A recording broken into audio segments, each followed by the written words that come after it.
I finally got around to selling some watches. I'd spoken about doing it like through this channel somehow, and I chose not to.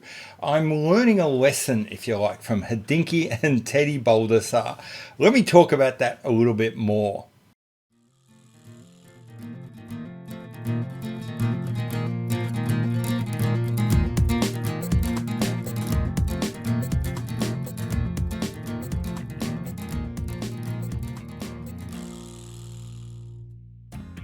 Hi, welcome back to Not So Obvious Watches. I'm Pete McConville, first video of 2020, so welcome back. Hope you had an okay holiday season and new year. Okay, so I have kind of made a big deal over the fact I don't sell watches. Now, I have chosen to do that. I've popped my cherry, if you like. I have now I've sold 2 watches. I've got a third on the market. I'll talk about why I sold them and everything actually in another video. In making that decision, I thought about doing it through this channel, either sort of a random Rob style video or maybe offering them, even just, pointing out where they were somewhere else.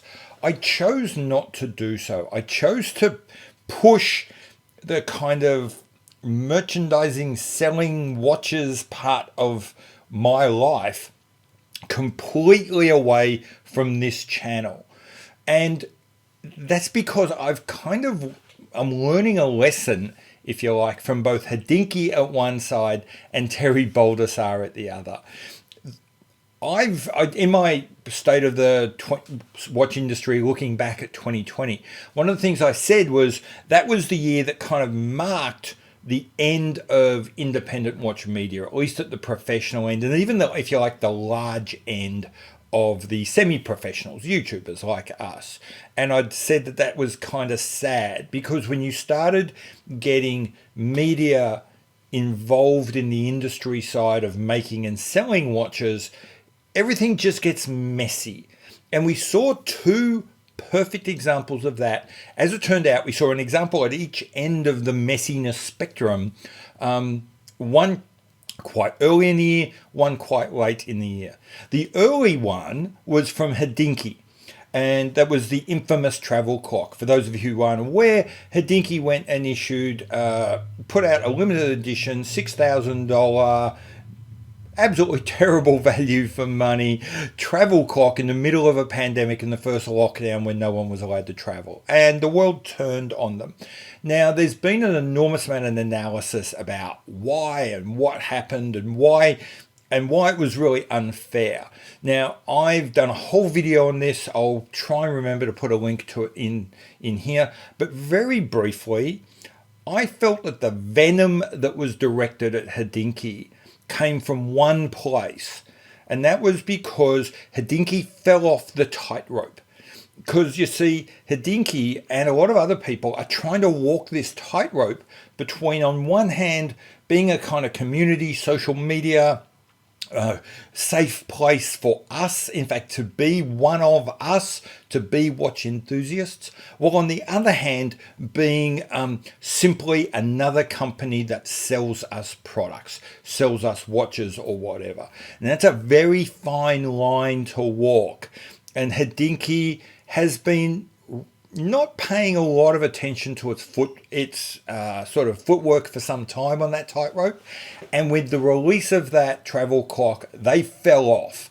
What happened was the crassness, the poor timing, the massive pricing, the quality issues, all of those things about that clock ripped away the curtain that had previously allowed us to believe that they were our friends, that Cara and Stevie and Jack and all of the other guys were kind of in it with us, and it ripped that away and made it plain that they were different to us. They're not part of us. We're not their friends. We're not part of their community. We are simply customers.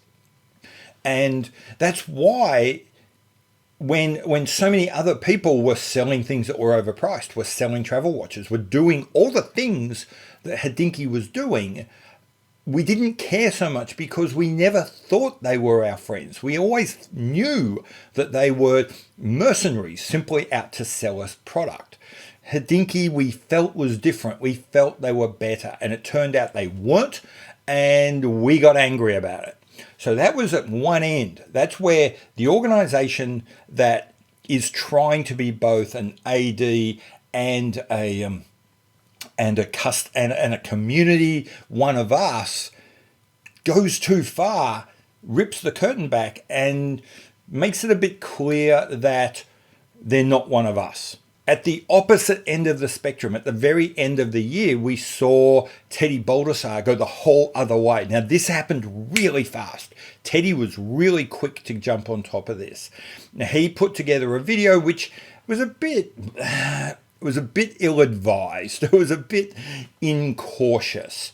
It was basically him and a bunch, I think, definitely him, definitely his girlfriend, and I guess a bunch of other Instagrammers, female influencers. And he did a fairly standard show them a watch, guess the price, massively get it wrong. So far, that would be okay. Where it went a bit wrong was he pushed a bit further, and he started to do things like get them to try and tell me the time and a whole bunch of other things. And these are people that don't wear watches a lot, don't wear analog watches a lot. Some of the watches were kind of quirky, like the Meistersinger single-hander. And of course, they cocked it up and they made some mistakes. And haha, aren't they silly? And look, a couple of years ago, that might have been fine. Today, even as I was sort of scanning through it, I was going, oh, really, Teddy, you can do better than that.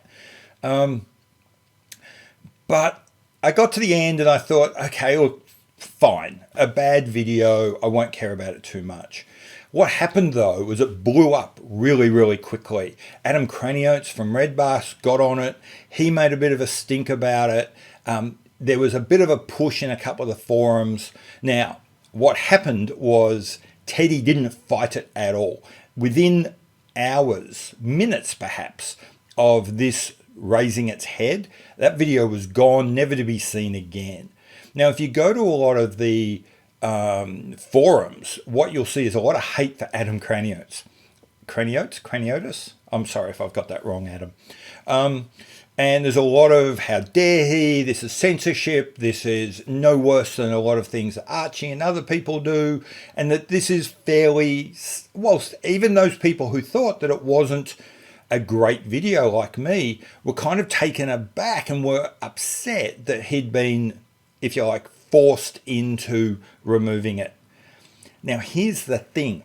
All of the people saying that, and I'll be honest, me, when I first watched it, and I wasn't that in love with it, but I didn't really think about it too much more, we all forgot that Teddy has a whole other side. He has a whole other group of people he needs to be making happy.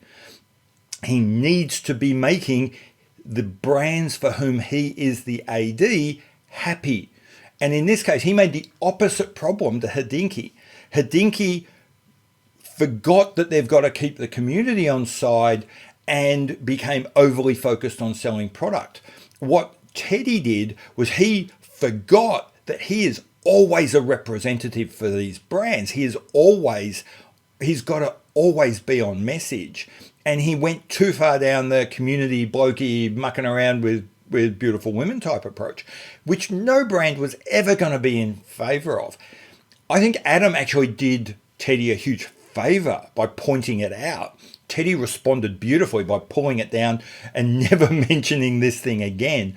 And you can see how quickly it died. If you go to some forums where it did get raised, the forums have got like 5, 6, 7 posts, and then they kind of vanish and dribble off into nothing, because by the time people had read it and caught up to date, the videos and everything was gone. There was nothing more to look at. So it was interesting to see, as I say, both ends of that spectrum.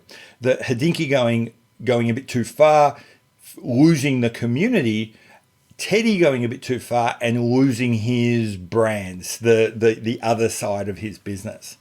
Now, I'm clearly not related. I'm nowhere near in any of their fields, okay? I'm nowhere near their size. I'm just selling my personal stuff. I'm not representing other brands. However, that mixture, that messiness of what we have here and having some kind of community and some kind of sort of media relationship can only be screwed up by me then using that to sell you product, or at least watch related product. I am in fact thinking of doing some like coffee cups or something as merch, but I think that's down in the weeds enough, that's removed enough from what we do to be considered kind of messing with this relationship. But I just felt as soon as I started selling watches, it becomes this case of, if I'm selling you a watch which I've reviewed, or when I talk about the watch, if it doesn't sell, am I pumping the value of that watch for the next time I try and sell? It just all got a bit much. So sort of taking the